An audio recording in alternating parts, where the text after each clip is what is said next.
Pode começar, tá?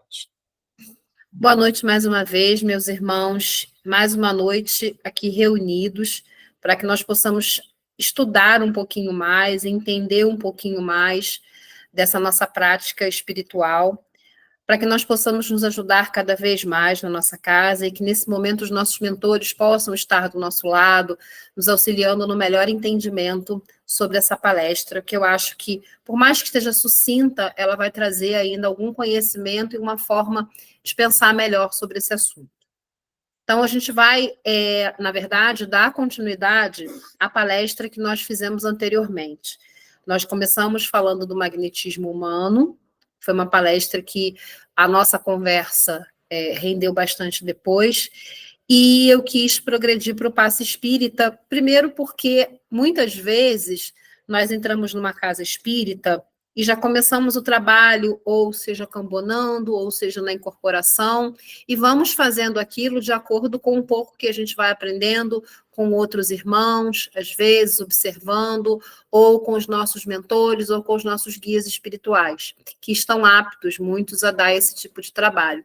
Mas a gente precisa entender, enquanto encarnados, enquanto veículo usado por esses espíritos, como isso acontece, como isso se dá, para que, sabendo e tendo noção teórica do que acontece na prática, nós possamos dar o nosso melhor. Então, eu comecei hoje mostrando essa imagem de Jesus como se estivesse aplicando um passe. A gente sabe que exatamente não é isso, mas acaba sendo no final da história.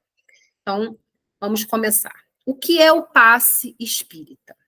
Então, o passe espírita é a transmissão de fluidos magnéticos provenientes do encarnado ou de fluidos espirituais provenientes dos benfeitores espirituais.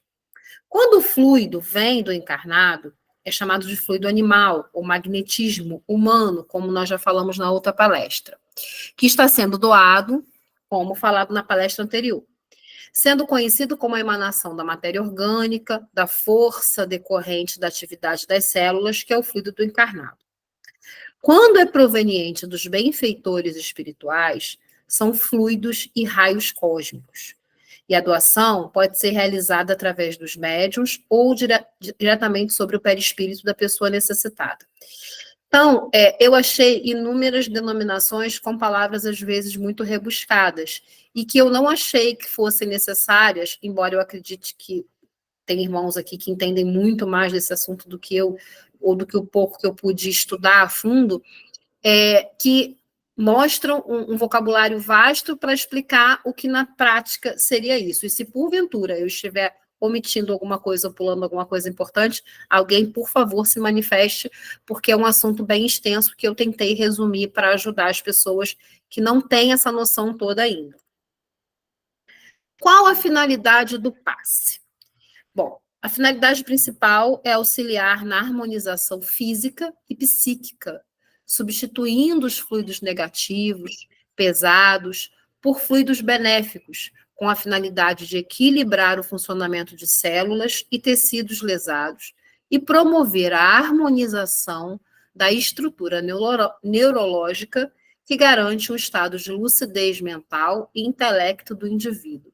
Eu achei essa parte tão profunda, porque às vezes a gente vai num lugar, e no caso, podendo ser a nossa casa, ou um outro lugar que às vezes eu vou com o Márcio, que é o SEMA, lá você tem a palestra só seguida de passe, a gente acha que é uma pessoa que está ali colocando a mão, ajudando a gente, e a gente às vezes não consegue entender a profundidade disso. A gente sabe que é uma troca de energia, mas olha a profundidade disso quando a gente lê essa frase, promover a harmonização da estrutura neurológica que garante um estado de lucidez mental e intelecto do indivíduo.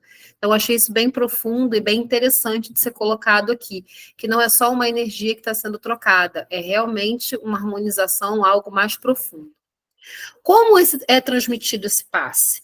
Normalmente, o passe é transmitido pelas mãos, mas eu também li na literatura que ele pode ser transmitido pelo sopro, que eu desconhecia, pelo olhar, que eu desconhecia mais ainda, ou mesmo à distância através de radiações mentais. E aí eu fiz mais ou menos uma analogia ao reiki, e queria depois também que nos nossos comentários, os mais entendidos do assunto, os mestres, né, possam nos explicar se é isso mesmo.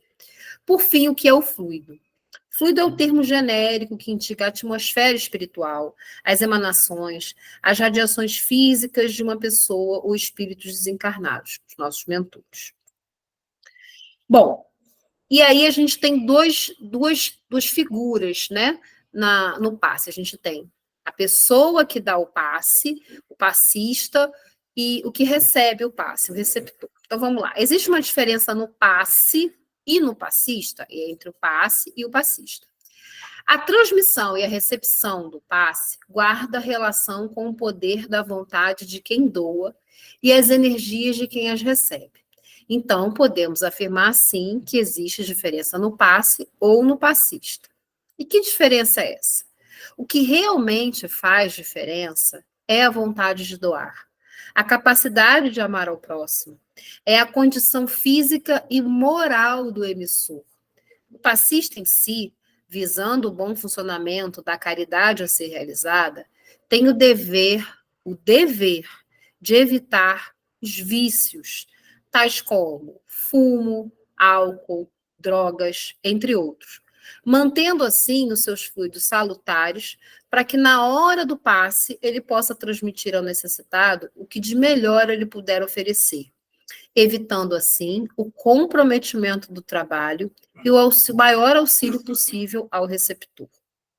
Vale lembrar ainda que aqueles que estiverem doentes, fracos ou intoxicados por excessos na alimentação ou em medicamentos também devem evitar a prática do passe, considerando ainda que ao passista é importante observar qualquer perturbação espiritual que porventura possa estar ocorrendo, assim como qualquer desequilíbrio emocional, tendo em vista que qualquer um desses eventos poderá trazer consequências sérias para ambas as partes. Então, eu entendo que a pessoa que está apta, mesmo que seja quando vai ao centro, quando está no centro, né, o médium que se coloca numa corrente para receber a sua entidade e fazer um trabalho de passe, muitas vezes, nas pessoas da assistência, ela tem o dever de fazer uma autoanálise. Então, se naquele dia você não está passando muito bem, se naquele dia você está passando por algum problema, se naquele dia você comeu alguma coisa que não devia, ou se naquele dia você esteve num lugar que não era apropriado, essa autoanálise é muito importante para que a pessoa possa se abster de fazer aquele trabalho naquele momento. Ela pode estar no centro, ela deve estar lá, até porque ela vai receber toda a energia necessária para se restabelecer, mas ela tem que fazer essa autoanálise e se abster. Às vezes acontece da pessoa falar, mas o meu guia sabe o que ele está fazendo. Ele sabe, mas ele precisa do seu conhecimento, ele precisa do seu discernimento, ele precisa da sua sabedoria e precisa muito dessa autoanálise para que ele possa desempenhar melhor as funções dele. Lembra que é um conjunto, não é ele sozinho, nem você sozinho. É uma harmonização entre as duas, entre o guia e o médium. Nossas necessidades. Então, o que a gente precisa, tanto para receber um passe ou para dar um passe? Como funciona isso? O que a gente precisa? Para entender as nossas necessidades e apurar o nosso equilíbrio, a gente precisa entender que, enquanto encarnados, nós precisamos do alimento para nos sustentar, com os nutrientes, fornecendo a energia necessária para o nosso dia a dia, incluindo tanto o alimento sólido, quanto a água, é importantíssima. Nós precisamos do ar para respirar, o ar que é recebido pela nossa pele, o que é absorvido pelo nosso aparelho respiratório, e também precisamos das energias espirituais, que são absorvidas pelos centros de força.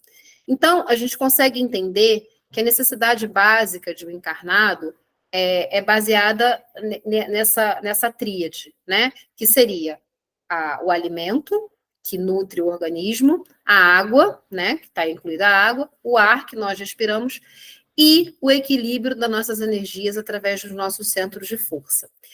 Eu fui buscar um pouco da palestra do Rafa, que ele fez sobre os chakras, que também são os centros de força, e eu consegui tirar alguns detalhes, porque a ideia não é falar exatamente dos chakras, embora seja muito importante mencioná-los, mas não é exatamente focar nos chakras. Mas é importante entender o que são esses centros de força, que junto com o alimento que nós necessitamos diariamente, a água e o ar, fazem toda a diferença na manutenção do nosso equilíbrio.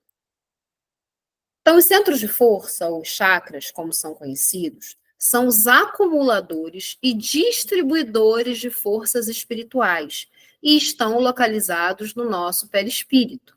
A palavra chakra quer dizer uma roda, que pode ser visualizada como um círculo de mais ou menos 5 centímetros de diâmetro, com um pouco de brilho, mas à medida que o homem vai se espiritualizando, vai ficando mais luminoso e brilhante.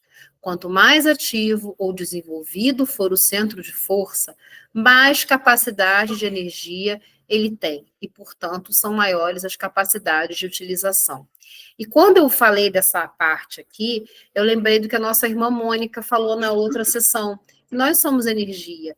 E quando nós vamos emanando essa energia dentro da nossa casa, através da nossa corrente, um vai se ligando ao outro.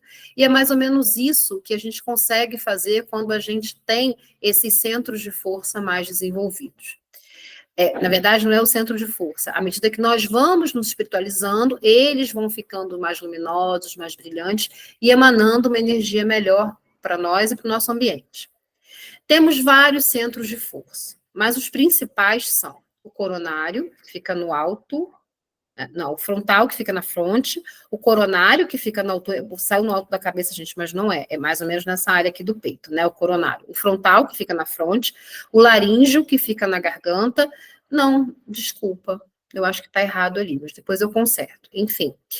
O cardíaco, que fica no peito, o gástrico, que fica no estômago, o genésico, que fica no baixo ventre, e o basico, que é o nome, que fica na base da espinha. Depois vocês me ajudam, mas eu acho que é coronário mesmo, tem coronário e cardíaco. Eu só confundi os nomes.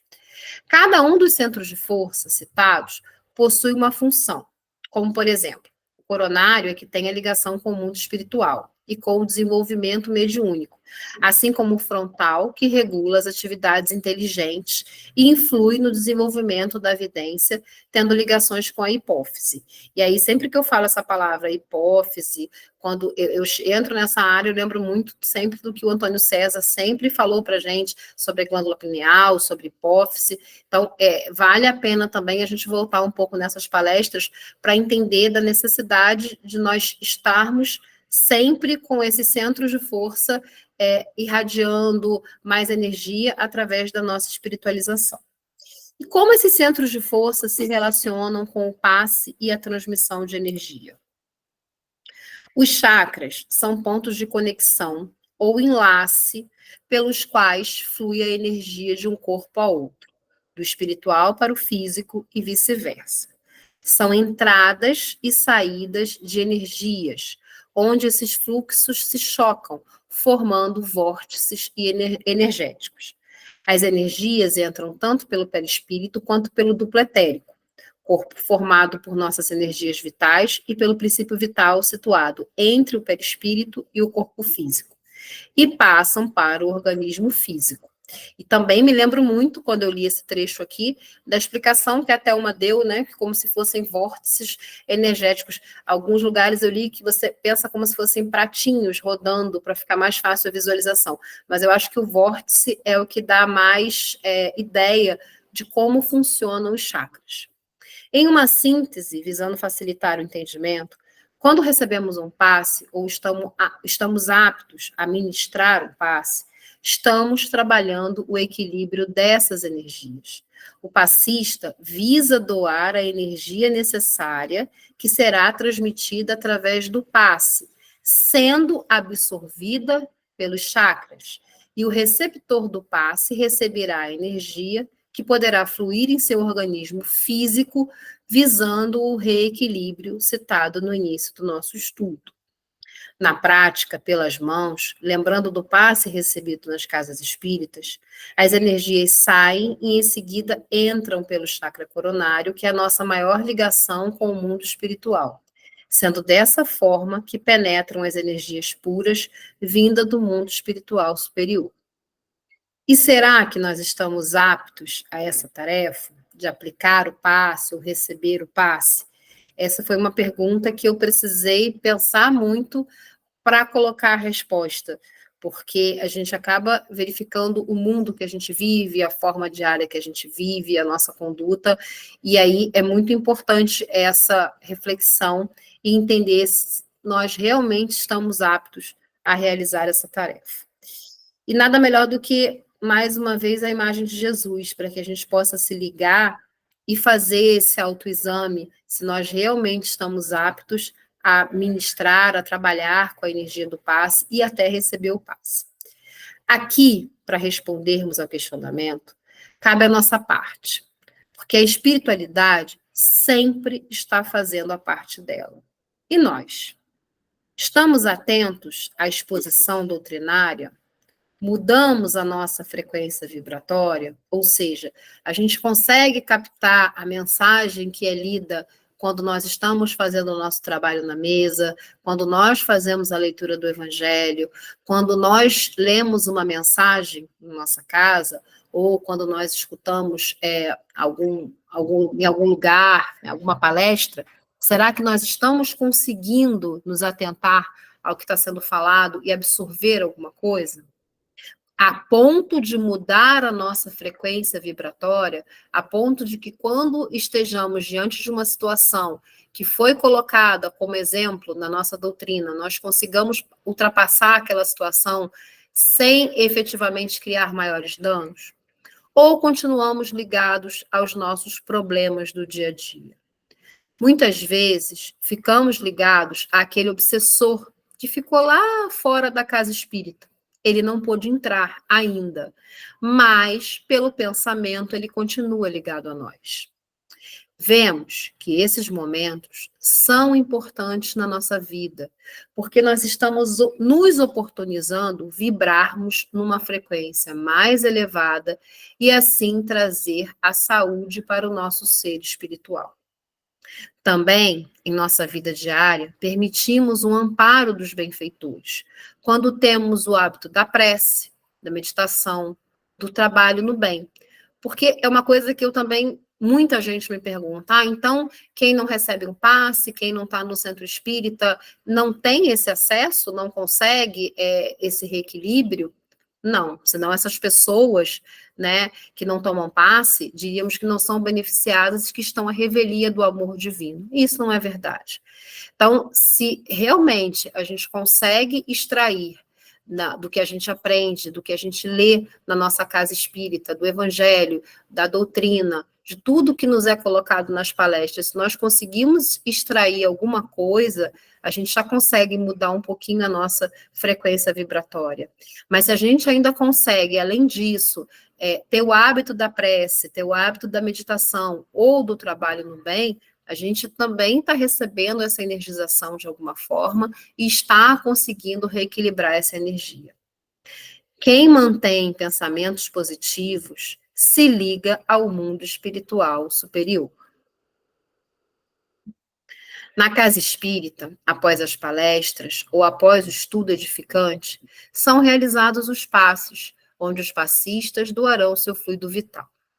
No momento desse passe, é de relevante importância a atitude mental positiva de cada um daqueles que estão recebendo, meditando sobre a palestra ou o estudo que ouviram, e na disposição sempre de mudar certos hábitos negativos, formando, na maioria das vezes, uma imagem bonita que os eleve em seus sentimentos. Então, aqui a gente fala do outro lado. É importante aquela pessoa que está recebendo um passe se conectar ou com as palavras que foram faladas no início da nossa sessão durante o Evangelho, ou com aquela mensagem que às vezes nós lemos. Então, se a gente conseguir se conectar com aquilo, ou em algumas vezes, alguns dos meus mentores, quando vão dar o passe, eles falam, pedem para a pessoa se ver numa mata, numa cachoeira, tenta tirar a pessoa daquela frequência que ela está, aquela frequência que muitas vezes é do dia a dia dela, e tenta transportar ela para um lugar mais ameno, para que ela possa, para que aquele guia, né, através do médium, possa conseguir reequilibrar cada energia daquela pessoa, através de uma conexão onde ela vai se desligar dos problemas e vai se elevar a um ambiente mais tranquilo, podendo, assim, receber a melhor energia. E assim, como disse Emmanuel, relembrando o que falamos na palestra anterior, como a transfusão de sangue representa uma renovação das forças físicas, o passe é uma transfusão de energias psíquicas, com a diferença de que os recursos orgânicos, ou seja, o sangue, é retirado de um reservatório limitado, e os elementos psíquicos são do reservatório ilimitado das forças espirituais. Então, eu queria muito que, através dessa palestra, nós tivéssemos a oportunidade de refletir sobre o trabalho que é realizado na nossa casa, ou em qualquer casa espírita que trabalhe com essa questão de instrução, e que a gente possa aproveitar cada vez mais esse momento que nós temos na nossa casa, essa oportunidade que nós temos de aprendizado, de entendimento, de escutar o Evangelho, de falar, de dar o nosso testemunho, que é muito importante. E durante o trabalho mediúnico, nas partes que sucedem a leitura do Evangelho, a leitura das mensagens, nós possamos cada vez mais incluir esses aprendizados dentro do nosso coração, para que a gente possa conseguir fazer o reequilíbrio físico, espiritual, naquele momento que nós estamos lá. Tanto lá, quanto nas palestras, onde a gente também consegue ouvir coisas que são muito importantes para o nosso dia a dia, instruções, ensinamentos, e a gente consiga sair da nossa casa elevando com a nossa vibração elevada, e levando essa vibração àqueles que não podem estar lá, e mantendo essa vibração durante o tempo que nós ficamos ausentes, através da meditação, dos pensamentos positivos e da prece. Então, assim, eu sei que tem muito mais sobre esse assunto, eu tenho certeza disso, mas eu tentei trazer o mínimo de forma sucinta, espero que eu tenha atingido esse objetivo, e gostaria muito que agora, aqueles que são catedráticos, mestres nisso, pudessem complementar esse estudo com todas as explicações possíveis e viáveis. Muito obrigado mais uma vez pela paciência de todos vocês, e eu deixo o rostinho da nossa mãe, que é o exemplo da paciência, do amor e da bondade para a gente. Firme na fé, forte na luta e confiante na vitória. Muito obrigada.